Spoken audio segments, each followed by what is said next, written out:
पूरा जितना डिवोर्स का तरीका था इस्लाम में उसको खत्म कर दिया।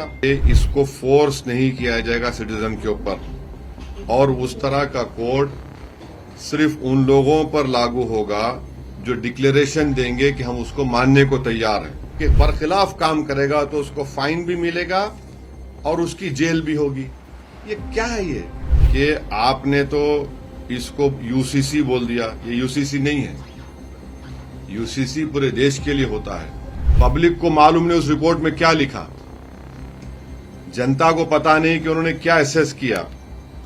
सरकार ने असेंबली में इसको बिल लाकर कानून बना दिया क्योंकि लोकल बॉडी के इलेक्शन है। यूनिफॉर्म सिविल कोड के बारे में आप लोग जानते हैं कि वो तो डायरेक्टिव प्रिंसिपल है, संविधान का फंडामेंटल राइट नहीं है। आर्टिकल 44 में उसका जिक्र आया है, और क्योंकि आप लोगों की जानकारी के लिए मैं बताना जरूरी समझता हूं कि यूनिफॉर्म सिविल कोड के बारे में जब आप जाकर कॉन्स्टिट्यूएंट असेंबली का डिबेट देखेंगे तो उस वक्त बाबा साहेब अम्बेडकर ने वहां पर जो मुसलमान कॉन्स्टिट्यूएंट असेंबली में थे उन्होंने उसको, वो पहले ओरिजिनली आर्टिकल 38 था कॉन्स्टिट्यूएंट असेंबली डिबेट में, तो उसमें मुस्लिम कम्युनिटी के जो मेंबर थे वो लोग इस बात का मसला उठाए कि हमारे पर्सनल लॉस पर इसका इफेक्ट पड़ेगा। तो बाबा साहेब अम्बेडकर ने उस वक्त के जो मुस्लिम मेंबर थे कॉन्स्टिट्यूएंट असेंबली को, उन्होंने ये अल्फाज कहे थे, my second observation is to give them an assurance, माने मुस्लिम मेंबर्स को कॉन्स्टिट्यूएंट असेंबली डिबेट में जब संविधान बन रहा था, बाबा साहेब ने कहा कि I quite realise their feelings the matter, but I think they have read rather too much into Article 35, which merely proposes that the state shall endeavor to secure a civil code for the citizens of the country. It does not say that after the code is framed, the state shall enforce it upon all citizens merely because they are citizens. It is perfectly possible that the future Parliament may make a provision by making of a beginning that the code shall apply only to those who make a declaration that they are prepared to be bound by it, so that in the initial stage the application of code may be purely voluntary. Parliament may feel the ground by such method. Baba Saheb Ambedkar ने साफ तौर पर उस वक्त के मुस्लिम members को, जो संविधान बनाने कमेटी के मेंबर थे, कि इसको फोर्स नहीं किया जाएगा सिटीजन के ऊपर, और उस तरह का कोड सिर्फ उन लोगों पर लागू होगा जो डिक्लेरेशन देंगे कि हम उसको मानने को तैयार हैं। ये बाबा साहेब अम्बेडकर ने कहा था। तीसरी बात यह है कि आपने तो इसको यूसीसी बोल दिया। ये यूसीसी नहीं है, यूसीसी पूरे देश के लिए होता है। तो गुजरात में जो इसको बोला गया है गुजरात यूसीसी, इसको उन्होंने 7 शेड्यूल कंकरेंट लिस्ट में जो एंट्री 5 है उसके तहत इसको बनाया गया है। अब इसमें है क्या, ये उत्तराखंड का जो कोड बनाया गया था उसका कट एंड पेस्ट है, ये कंप्लीटली वो है। चौथी बात ये है कि ये रिपोर्ट आपके पास है क्या? रंजना देसाई की रिपोर्ट आप मीडिया के पास है क्या? किसी के पास है? आपके पास नहीं है। पब्लिक को मालूम नहीं उस रिपोर्ट में क्या लिखा, जनता को पता नहीं कि उन्होंने क्या असेस किया, और उन्होंने रिपोर्ट सरकार को दे दी और सरकार ने असेंबली में इसको बिल लाकर कानून बना दिया क्योंकि लोकल बॉडी के इलेक्शन है। जब रिपोर्ट ही किसी के हाथ में नहीं है, उन्होंने क्या फाइंडिंग्स दिए, कैसा दिया, उसका कोई जिक्र नहीं है। तो इसमें हो क्या रहा है कि Hindu marriage and divorce act है, हिंदू सक्सेशन एक्ट है, उसको पूरा लागू कर दिया आपने गुजरात के हर समुदाय के ऊपर सिवाय शेड्यूल्ड ट्राइब्स के ऊपर, जो गुजरात में करीब कितना 16% के करीब उनका 16% है ना शेड्यूल्ड ट्राइब, 16% के करीब उनका पॉपुलेशन है। तो यूनिफॉर्म कैसा हुआ बताइए? वो यूनिफॉर्म नहीं है। दूसरा ये है कि आपने उसको प्रोटेक्शन दे दिया कि जिसका कस्टम एंड यूसेज होगा, यूसीसी उस पर अप्लाई नहीं होगा। अब बाज कस्टम यूसेज गुजरात में है, नौत्रो है और फूलहार है, उनको प्रोटेक्शन मिल जाएगा। और अफेक्टेड पार्टी कौन है? मुसलमान है। इसलिए है कि हमको फ्रीडम ऑफ रिलीजन है आर्टिकल 25 में, आर्टिकल 26 में, आर्टिकल 21 में, आर्टिकल 14 में। आप उन सब का वायलेशन करके आप ये कह रहे हैं कि नहीं, ये जो हिंदू मैरिज एक्ट है, हिंदू सक्सेशन एक्ट है, वो मुसलमानों के ऊपर आप लागू कर रहे हैं, जो सरासर अनकॉन्स्टिट्यूशनल है। और ये बताइए कि कैसे, और फिर आपने उसमें एक और सेक्शन बना दिया कि 16% पॉपुलेशन है ट्राइबल का। उसमें आपने क्या बोल दिया उसमें कि मिसाल के तौर पर इस्लाम में एंसेस्ट्रल प्रॉपर्टी का कोई तस्वुर नहीं है, हिंदू धर्म में एंसेस्ट्रल प्रॉपर्टी का तस्वुर है, उसको एक्सेप्ट किया था, आप उसको मुसलमानों पे लागू कर रहे। चौथी बात यह है कि को पार्सनर प्रॉपर्टी में आपने बोल दिया कि चाइल्ड इन वूम, आपने डिवोर्स का मसला बना दिया कि नहीं, अब तलाक होगा ही नहीं, खुला भी नहीं होगा, मुबारात भी नहीं होंगे। अब किसी का शादी खत्म करना है मुसलमान को तो उसको एडल्ट्री प्रूफ करना पड़ेगा, फिर उसको 6 महीने जुडिशियल सेपरेशन, फिर आपको एक्सेप्शनल सर्कमस्टेंसेस कोर्ट को दिखाना पड़ेगा। ये सब जो है ये हिंदू धर्म का हिस्सा है, इसको आप हम पे क्यों लगा रहे हैं? आप हिंदू धर्म का कानून आप हिंदू धर्म के मानने वालों पे लगाइए, बहुत अच्छा है। ये यूनिफॉर्म कहां है ये? और मैं किसी धर्म की चीजों को क्यों मानूंगा? मैं, ये तो मेरा आर्टिकल 25 का ग्रेव वायलेशन है। अच्छा, फिर आप बोलते कि लिव इन रिलेशनशिप हो सकता है, माने शादी का तो अब कोई शादी नहीं करके ऐसा ही किसी के साथ रहेगा, तो कहां गए मॉरल्स आरएसएस बीजेपी वालों के? इस्लाम में तो हम किसी गैर महरम औरत को या किसी गैर महरम औरत किसी मर्द को हाथ भी नहीं लगा सकती, हाथ भी नहीं लगा सकते। आप बोल रहे लिव इन रिलेशनशिप करो, कैसा करो? रजिस्ट्रेशन करा लो उसका, फिर टर्मिनेट करना है तो उसका टर्मिनेट का वो करा लो। ये क्या बात है? सैंक्टिटी ऑफ मैरिज तो खत्म हो गया ना। माने आप बगैर शादी करे किसी के भी साथ रह सकते हैं, आप अपने सेक्सुअल रिलेशनशिप कर सकते हैं आप, वो तो इस्लाम के धर्म के खिलाफ है, वो तो हो ही नहीं सकता। और फिर आप बोल रहे मेंटेनेंस एलिमनी होगा, वो भी हिंदू मैरिज डिवोर्स एक्ट के तहत होगा। फिर आप उसमें बोल रहे कि सक्सेशन होगा तो हिंदू धर्म के मुताबिक होगा। इस्लाम में क्या है, अगर मेरे पास एक बेटा एक बेटी है, मैं उसका एक शेयर हिस्सा है, मैं 1/3 अपनी प्रॉपर्टी किसी को नहीं दे सकता, मैं 1/3 प्रॉपर्टी किसी को दे नहीं सकता मैं। और अगर मैं 1/3 प्रॉपर्टी नहीं दे सकता हूं, मगर आप अब क्या कर रहे हैं, क्योंकि हिंदू धर्म में विल पावर है, अगर आपके 2 बेटे हैं एक बेटी है तो आप एक को दे सकते पूरा प्रॉपर्टी अपना, इस्लाम में नहीं दे सकते ऐसा। तो ये कौन सा इंसाफ कर रहे बदो आप बोल रहे जेंडर जस्टिस, कहां का जेंडर जस्टिस हो रहा है? विल पावर से कोई भी अपना पूरा प्रॉपर्टी एक औलाद को दे सकता है, ये कहां जेंडर जस्टिस है? अब लोग बोलेंगे कि हाँ मैंने अपनी बेटी की शादी किया, उसमें खर्चा हो गया, उसका हिस्सा नहीं होगा। अरे भाई, इस्लाम में तो ऐसा अलाउड नहीं है ना, इस्लाम में तो देना ही पड़ेगा। और भाई जेंडर, अरे भाई ये बताओ, इस्लाम में पहला धर्म था पूरे दुनिया में जिसने बेटी को अपने बाप की जायदाद में हिस्सा दिया, दुनिया का पहला धर्म है ये। कोई धर्म ऐसा नहीं बोलता जो इस्लाम धर्म बोला। अब बोलते ने बेटी को आधा नहीं मिलता, अरे बेटी को बाप की जायदाद में भी हिस्सा मिलता है, शौहर की जायदाद में भी हिस्सा मिलता है, अगर भाई का नहीं रहा उसमें भी मिलता। माने देर आर 32 वेज वेर इन, माने उससे ज्यादा भी है जो महिला को हिस्सा मिलता है। आपने विल पावर लिख दिया, तो विल पावर के जरिए से तो आपने तो सबका नुकसान कर दिया। अब कहां जेंडर जस्टिस होगा बताइए? जेंडर जस्टिस होगा ही नहीं।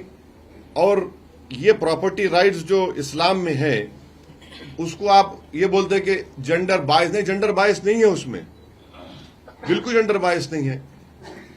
आपने पूरा जितना डिवोर्स का तरीका था इस्लाम में उसको खत्म कर दिया, और आप ये बोल रहे हैं कि अगर इस कानून को कोई के बरखिलाफ काम करेगा तो उसको फाइन भी मिलेगा और उसकी जेल भी होगी। ये क्या है? ये लिव इन रिलेशनशिप आप बोल रहे कर लो, हाँ, और आप आपके धर्म का कानून मुझ पर क्यों लागू कर रहे हैं आप? ये इंसाफ है क्या बताइए आप? यूनिफॉर्मिटी है ही नहीं इसमें। आपके धर्म के लिए अच्छा है, बहुत अच्छा है, उस पर चलिए, हमारा कोई इतराज नहीं है, मगर आप कैसा बोलेंगे कि आपके धर्म के लिए अच्छा है, मेरे लिए अच्छा होगा? आप तो माने आप पूरा इसको Hindu code marriage act, Hindu divorce act, Hindu succession act को आप सब पे लागू कर रहे हैं, और 16% ट्राइबल को आप उसमें एक्सक्लूड कर दिए, और जिसका कस्टम एंड यूसेज है उसको भी आप एक्सक्लूड कर दिए। तो ये सरासर गलत है, ये फंडामेंटल राइट्स का वायलेशन है। ये बीजेपी की जो नफरत की आइडियोलॉजी है माइनॉरिटीज के ताल्लुक से, इसका खुला सबूत है। और उत्तराखंड में जो है कट एंड पेस्ट जो Hindu marriage act, succession act में, उसको आप यहां पर लागू कर दिए।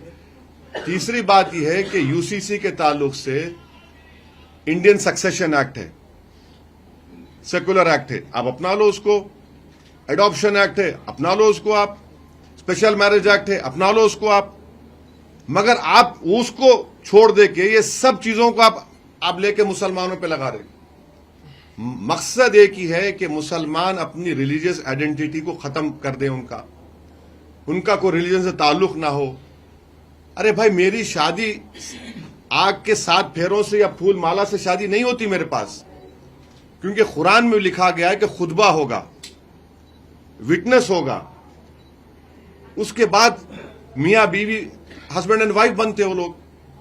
आप उसको भी खत्म कर देना चाहते हैं। तो सरासर ये जुल्म है, नाइंसाफी है, और हमको पूरा यकीन है कि हम जब कोर्ट में इसको चैलेंज करेंगे, हमको कोर्ट से उम्मीद है कि कोर्ट इंसाफ करेगा, क्योंकि ये आर्टिकल 21 का, 25 का, 26 का, 29 का ग्रेव वायलेशन है। और कहां यूनिफॉर्मिटी है? आप ट्राइबल्स को छोड़ दे रहे हैं, और आप कस्टम एंड यूसेज के नाम पे उसको छोड़ दे रहे हैं। विल पावर आप देकर बोल रहे हैं कि भाई अब कोई मुसलमान भी अपनी बेटी को नहीं देगा, वो किसी को बेटे को दे देगा आपने। बल्कि विल पावर में ऐसा भी है कि बेटा बेटी को छोड़ के कोई घर के नौकर को भी दे सकता है। मैं घर का नौकर था, मैं नौकर दे दूंगा, बेटा बेटी कहां जाएंगे? नहीं, विल पावर है। ये जस्टिस तो नहीं हुआ ना। तो ये हमारा इस यूसीसी के बिल के ऊपर बोलना था। अब आपका एक और क्वेश्चन होगा, अगर आप इजाजत दिए तो वही बोल देता हूं मैं। ये आपका है डिस्टर्ब एरियाज एक्ट, वही बोलूं या आपको नहीं पूछना है? हाँ हाँ, नहीं, मैं खत्म कर रहा हूं। चाचा, मैं आपके पास आऊंगा। नहीं, बिल्कुल पूछिए आप, आपको पूरा सवाल पूछने का, मेरे को जवाब देने का पूरा हक है। तो डिस्टर्ब एरियाज एक्ट के बोलता हूं मैं आपको। ये डिस्टर्ब एरियाज एक्ट में आप क्रोनोलॉजी समझिए, क्योंकि क्रोनोलॉजी का वर्ड अमित शाह उसको बहुत पॉपुलर किए थे। तो क्रोनोलॉजी ये है कि 1986 में डिस्टर्ब एरियाज एक्ट बनाया गया, क्योंकि उस वक्त राइट्स थे, और डिस्टर्ब एरियाज एक्ट बनाया गया कि डिस्ट्रेस सेल रोकने के लिए। फिर 1991 में राम मंदिर बाबरी मस्जिद का इशू उरूज पे था, तो उसको फिर लागू किया गया। उस वक्त क्या बोला गया कि कलेक्टर से परमिशन लेना सेल करने से पहले, और उसमें 2 कंडीशन थे, फ्री कंसेंट और रीजनेबल सेल प्राइस होना चाहिए। 1991 में 1995 से बीजेपी की सरकार आ गई, तो अब उस वक्त से परमिशन देना या नहीं देने का जो कलेक्टर के पास था वो रिलीजियस ग्राउंड्स पे शुरू हो गया कि public law and order disturb होगा, डिनाई करेंगे। फिर 1996 में हाई कोर्ट ने क्लैरिफाई किया कि अगर फ्री कंसेंट है और रीजनेबल वैल्यू है तो collector has no jurisdiction to further consider any other issue. और कलेक्टर अगर इन ग्राउंड्स पर रिफ्यूज नहीं करता है, माने कलेक्टर इसको नहीं देख रहा है फ्री कंसेंट रीजनल प्राइस, तो फिर कलेक्टर को इजाजत नहीं है, जुरिस्डिक्शन नहीं है। 2002 में क्या हुआ कि हाई कोर्ट ने यह भी हेल्ड किया कि any third party interested other than the seller and the buyer would have no locus standi और authority to object to the transaction, hence the neighbours were precluded. माने अगर कोई पड़ोसी बोलेगा दो आप बेच रहे मैं खरीद रहा हूं, पड़ोसी को अख्तियार नहीं उस पर ऑब्जेक्ट करने का। 2002 का हाईकोर्ट का ऑर्डर है। 2010 में फिर हाईकोर्ट ने थर्ड पार्टी के ऑब्जेक्शन को डिसमिस कर दिया। एक हिंदू हित रक्षक समिति थी, उनका ऑब्जेक्शन रिजेक्ट कर दिया, मगर इसका मिसयूज चलता गया। फिर 2020 में फिर से हाईकोर्ट ने earlier having considered the earlier judgments, फिर से हाईकोर्ट ने रिटीरेट किया कि फ्री कंसेंट होना चाहिए और reasonable value should be considered while granting rejecting application under Disturbed Areas Act। फिर थर्ड पार्टी का ऑब्जेक्शन उन्होंने खारिज कर दिया हाईकोर्ट ने। ऐसा सिमिलर रहा।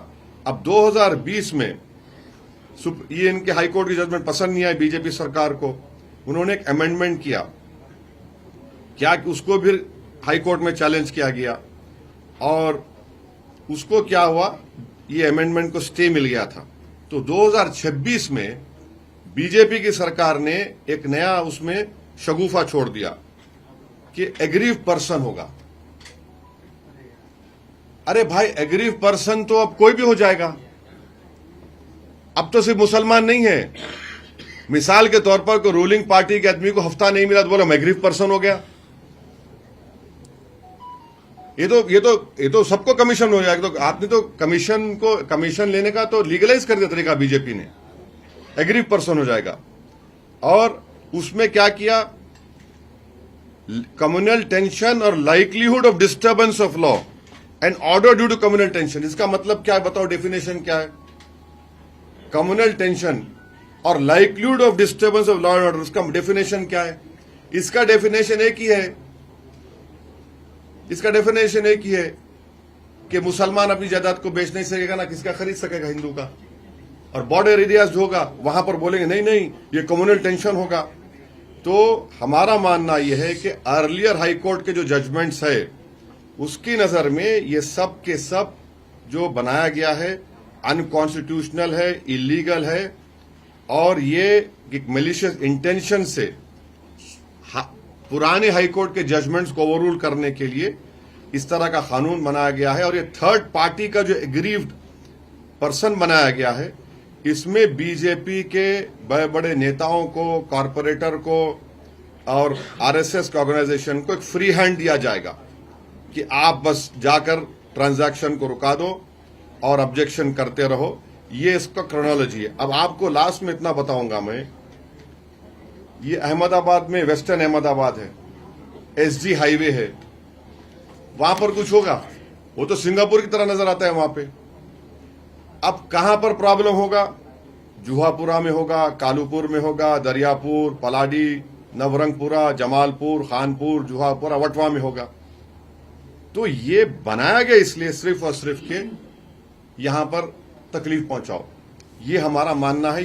ये कानून भी गलत है और हम उम्मीद करते हैं कि जब ये चैलेंज होगा हाई कोर्ट में, पहले जो डिसीजंस की रोशनी में हाई कोर्ट इसको भी इंशाल्लाह हमारे जो भी कोर्ट को जाएंगे जिम्मेदार लोग वो उसको बताएंगे हाई कोर्ट को कि आपके अर्लियर जजमेंट्स को ये लोग इस तरह ओवरकम कर रहे हैं कि एग्रीव पर्सन्स का एक नया आपने शगुफा छोड़ दिया, कम्युनल टेंशन और likelihood of disturbance of law.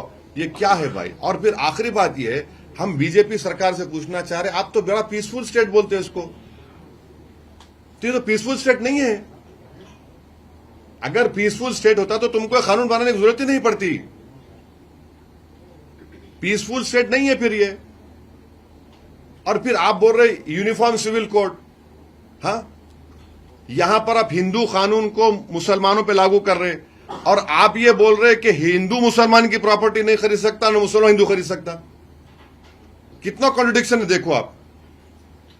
तो नफरत की बुनियाद पर यह पूरी पॉलिटिक्स बीजेपी कर रही है और ये देश के हित में नहीं है, ये देश के हित में नहीं है। आप अगर एक धर्म के लॉस को दूसरे धर्म के मानने वालों पर लागू करेंगे, ये देश के हित में नहीं है, ये देश के संविधान के खिलाफ काम हो रहा है। बाबा साहब अंबेडकर ने जो एश्योरेंस दिया उसके खिलाफ काम हो रहा है।